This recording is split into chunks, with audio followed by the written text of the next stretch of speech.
Au moment où il allait tirer sur cet homme, une graine lumineuse est apparue et s'est arrêtée sur la pointe de sa flèche, semblant empêcher silencieusement cet assassinat. Contre toute attente, la fille a vraiment baissé son arc, et Jack a ainsi échappé de justesse à la mort. De l'autre côté, le docteur cherchait aussi désespérément Jack en avion. Tout le monde pensait qu'il était impossible de survivre seul sur la planète Pandora. Ce n'est qu'à la tombée de la nuit que le docteur a dû se résoudre à rentrer. La nuit, les animaux autour de la planète Pandora émettent des sons effrayants, mêlés au vent hurlant des montagnes. Heureusement, Jack a allumé une torche à temps qu'il utilise pour repousser les bêtes qui tentent de l'attaquer. Mais le nombre de bêtes est vraiment trop grand. C'est alors que la femme de tout à l'heure apparaît. Elle sauve Jack. Elle est agile, ses mouvements sont précis, et en quelques échanges, elle disperse les bêtes. Avant que Jack ne puisse réagir, elle jette la torche dans l'eau courante. C'est à ce moment-là que Jack a découvert que les insectes entourant les plantes émettaient une lumière éclatante, créant un spectacle nocturne magnifique que la Terre n'avait jamais connu. Jack s'est empressé de rattraper la fille pour la remercier, mais elle ne voulait pas lui parler et l'a averti de partir rapidement. C'est alors que la chose ressemblant à une méduse est réapparue, descendant lentement.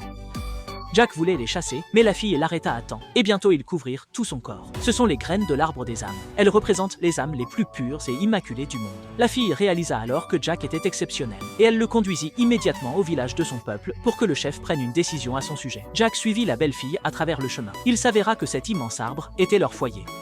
À ce moment-là, la garde du village a attrapé Jack de force, le traitant comme un criminel, et l'a conduit devant le chef. Le chef détestait également cet étranger. Juste au moment où il allait ordonner son exécution, sa fille Neytiri lui a raconté les événements extraordinaires survenus en chemin. Tous les membres du village étaient très surpris, car les graines de l'arbre des âmes représentent la volonté des esprits. Ils considèrent l'arbre Eiwa comme une divinité.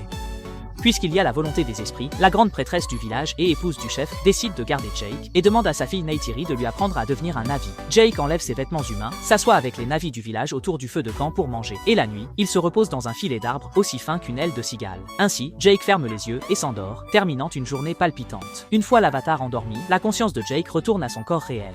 Jack a rapidement appris à vivre dans la jungle, à utiliser l'arc et les flèches pour chasser comme les Navis et à prier lorsqu'il tue une proie.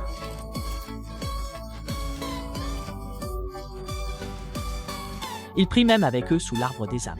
Le temps que Jack passe dans le corps de l'avatar s'allonge, et son cœur penche de plus en plus vers l'idée d'une coexistence pacifique entre les humains et les Navis. Le docteur aperçut les pensées de Jack et, compatissant, lui a révélé toute la vérité cachée. Il s'avère que les Navis ont eu une période de coexistence pacifique avec les humains, qui avaient même construit une école pour eux afin d'apprendre la langue humaine. Malheureusement, cela n'a pas duré longtemps. Les soldats, pour pouvoir extraire le minerai, sont entrés dans l'école et ont tué des enfants, allant même jusqu'à tuer la sœur de Neytiri sous ses yeux. Jack a soudainement réalisé que le conflit entre les humains et les Navis était irréconciliable. Si les deux parties ne peuvent pas coexister, que doit-il faire ?